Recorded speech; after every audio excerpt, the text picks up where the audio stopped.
Le fait de filmer en tant que tel existe depuis les années 1890, avec notamment les frères Lumière et leur création, le cinématographe, qui était à la fois une caméra de prise de vue et un projecteur de cinéma. Alors oui, je dis notamment car on ne peut pas affirmer à 100% que ce soit eux qui aient véritablement inventé le cinéma en tant que tel.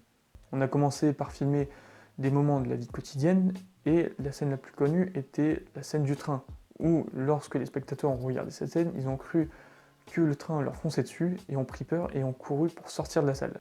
Au départ, cette technologie était très primaire, c'est-à-dire qu'il n'y avait pas de son et c'était filmé en noir et blanc. Puis on a eu l'idée de la développer pour en faire ensuite des histoires, pour créer un mythe, pour créer donc le cinéma. On a donc ensuite eu l'idée de développer cette technologie. On a eu ensuite l'apparition de la couleur, on a eu l'apparition du son et on a eu l'apparition des effets spéciaux plus tard. Et tout ce développement donc, du cinéma, de la caméra, a été fait avec un seul type de caméra, avec un seul type de technologie. Et cette technologie, c'était la caméra à pellicule. Alors déjà, on peut se demander qu'est-ce que c'était qu'une caméra à pellicule. Alors, la caméra à pellicule, c'est une caméra qui donc, possède des pellicules. Voilà, bravo. Cette caméra, elle possédait donc des pellicules. Ces pellicules étaient enduites de produits chimiques et qui, au contact de lumière qui rentrait dans l'objectif, allaient donc figer l'image qu'elle était en train de filmer. Et ensuite, évidemment, c'est comme pour les dessins animés, on faisait défiler les images très très rapidement pour créer donc l'illusion de mouvement. Et donc, jusqu'aux années 2000, on a continué de développer cette caméra, on a continué à l'utiliser pour tous les films et toutes les séries qui étaient possibles et qu'on envisageait. Mais en 2001, allait avoir un changement qui allait radicalement changer la manière de tourner les films. Avec l'apparition, dans un film français, quand même, hein, c'est bien de le dire, dans un film français, voilà. Pour la première fois, il y a eu un film qui a été tourné avec une caméra numérique. De nos jours, il y a à peu près 99% des films qui sortent qui sont tournés avec des caméras numériques. Et donc ce changement, ce passage à cette caméra numérique est notamment dû à deux grandes raisons. La première, c'est d'un point de vue économique, car évidemment, vous vous doutez bien que le film que vous allez voir au cinéma n'est pas le film originel, c'est une copie. Et vous vous doutez bien qu'il faut faire des milliers de copies pour les distribuer dans les différents cinémas du pays, voire même les distribuer dans d'autres pays. Et faire une copie d'une caméra numérique coûte 10 fois moins cher que faire une copie d'une caméra à pellicule. Et c'est pas tout, car évidemment au départ, on avait une caméra donc à pellicule, et pour tout ce qui était la post-production, donc c'est-à-dire le montage, le mixage du son, les effets spéciaux, c'était deux choses qui n'étaient pas compatibles. Voilà, on avait quelque chose d'informatique et quelque chose de physique. De cette là, on devait passer par une étape appelée scan, et qui elle-même coûtait extrêmement cher. Et ensuite, il y avait un autre point de vue qui était notamment au niveau des tournages, car les tournages étaient bien plus faciles et bien plus rapides à faire, à tourner, avec une caméra numérique. Tout simplement parce qu'une caméra numérique, c'est comme votre portable. Donc ce qui fait que si vous prenez une vidéo, vous pouvez instantanément regarder le résultat. Ce qui n'était pas le cas avec une caméra à pellicule. Une caméra à pellicule, imaginez vous êtes mardi, vous filmez votre scène, voilà, et bien pour pouvoir la visionner, vous deviez attendre un jour. Car pour pouvoir visionner, il fallait passer par une étape à l'usine, pour pouvoir visualiser ce que vous avez tourné. Ce qui fait que vous tourniez le mardi et vous pouviez voir le résultat du tournage que le mercredi. Et imaginez, vous avez fait une erreur dans le tournage, et bien vous deviez donc retourner la scène le mercredi après-midi et vous visualisez cette correction que le jeudi.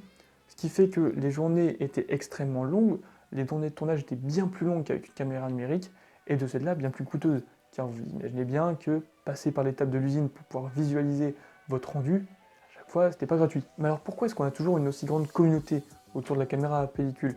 Pourquoi est-ce qu'on a de si grands réalisateurs comme Quentin Tarantino ou encore Christopher Nolan qui continuent à faire leurs films à la pellicule, déjà d'un point de vue technique?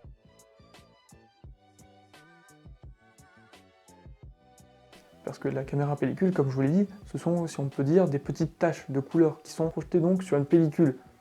A l'inverse, la caméra numérique, elle, comme vous le savez, elle possède des pixels, qui sont ces petits carrés de couleurs différentes. Ce qui fait que si vous augmentez la taille de votre écran, vous allez pouvoir observer ces petits pixels, qui auront à chaque fois une qualité bien plus dégueulasse, on va pas se mentir, à l'inverse d'une caméra numérique. Mais alors, à quel moment est-ce qu'on pourrait réellement voir cette différence? La différence, on va notamment la voir au cinéma. Parce que si vous êtes dans les premiers rangs, d'ailleurs, vraiment pire idée, hein, je ne recommande pas du tout, pire idée. Eh bien, dans ce cas-là, l'écran est vraiment beaucoup plus large que d'habitude.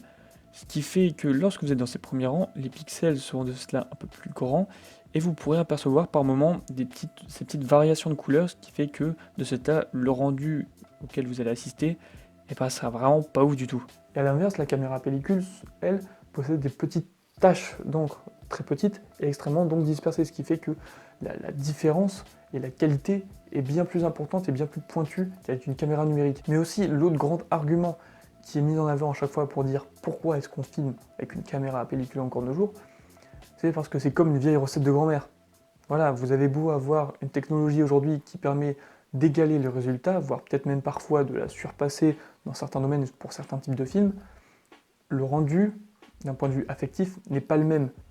Il y a un certain goût, un certain ressentiment qui sort de l'utilisation de cette caméra que la caméra numérique n'arrivera jamais à égaler, voire même à dépasser. Et de plus, les conditions de travail sont donc de ce fait-là très différentes. La manière de développer un film et de le tourner sont radicalement différentes que vous utilisiez une caméra numérique ou une caméra à pellicule. En effet, les styles de caméra utilisés seront donc différentes.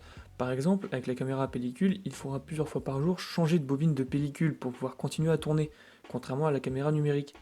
Il faut aussi rappeler qu'il y a cette fameuse étape de scan pour la caméra à pellicule qui aura la manière de tourner très différente, avec peut-être, on peut imaginer, une implication plus poussée dans le tournage des scènes. De plus, on peut même rajouter que de plus en plus de films tournés avec une caméra numérique arrivent à avoir un rendu d'un point de vue photographie qui est visuellement parfait. On peut notamment penser à Lubezki, qui a chaque fois eu des Oscars pour la meilleure photographie pour The Revenant et Gravity. Et on peut aller voir plus loin, il y a encore des films comme par exemple The Artist, qui est sorti en 2011, donc par Anna Vicius, qui a eu d'immenses récompenses partout dans le monde et qui visuellement était parfait. Pour nous en tant que consommateurs, la différence entre une caméra pellicule et une caméra numérique, elle est très faible.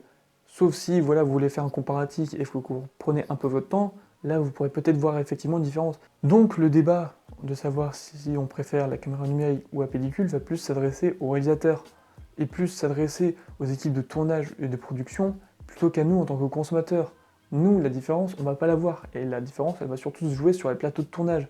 Car c'est là où la manière de travailler et de développer le film va vraiment être différente entre les deux types de caméras. Nous devons laisser ce débat aux équipes de tournage. On doit plus s'occuper de notre seule et unique mission, qui est de continuer de regarder du film, regarder des séries, toujours continuer de critiquer, que ce soit en bien ou en mal, les séries, continuer pour faire évoluer, pour faire varier les genres, pour travailler et pour avoir toujours plus de différents types de films et différents types d'émotions et de sentiments qui se dégagent. Et toujours, il faut ça garder en tête de plus en plus de nos jours, surtout continuer d'aller au cinéma. Donc voilà, j'espère que vous avez aimé la vidéo, j'espère que vous avez appris des choses intéressantes, voilà, c'est pour ça que je suis là. N'hésitez pas à me donner votre avis, que ce soit voilà, dans les commentaires ou en message privé.